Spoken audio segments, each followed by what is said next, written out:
The birth of a warrior. In the rolling green hills of southern Africa, a storm raged the night Shaka was born. The elders whispered that the thunder was a sign. A warrior had arrived.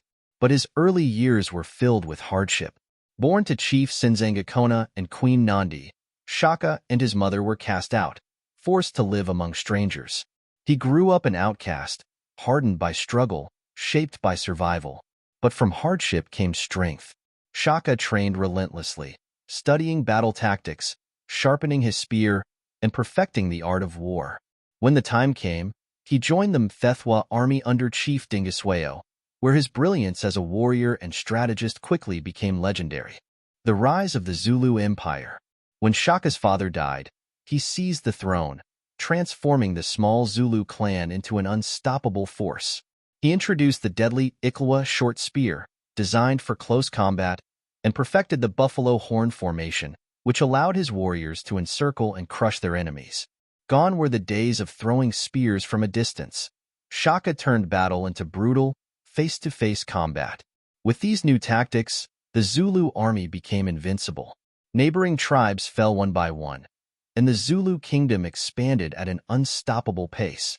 Villages trembled at the sound of Zulu war cries, and warriors marched in perfect unison, striking fear into the hearts of their enemies. The greatest battle. But power invites enemies. The Ndwandwe kingdom, seeing the rise of the Zulu, gathered their forces for an all-out war. Their leader, Zwide, sent thousands of warriors to crush Shaka and end his rule. On the banks of the Mlatu's River, the two great armies met. Outnumbered but not outmatched, Shaka unleashed his legendary tactics. His warriors moved like shadows, outflanking the enemy, striking with precision. The Zulu buffalo horn formation closed in, trapping Zwide's forces with no escape. The battle was fierce, but by sunset, the Zulus stood victorious. Their enemies lay scattered, and Shaka Zulu had cemented his place in history. The legend lives on. Shaka ruled with unmatched strength, but his reign was not without controversy. His strict discipline and harsh punishments created fear, and in 1828, his own half-brothers assassinated him. Yet, his legacy lived on.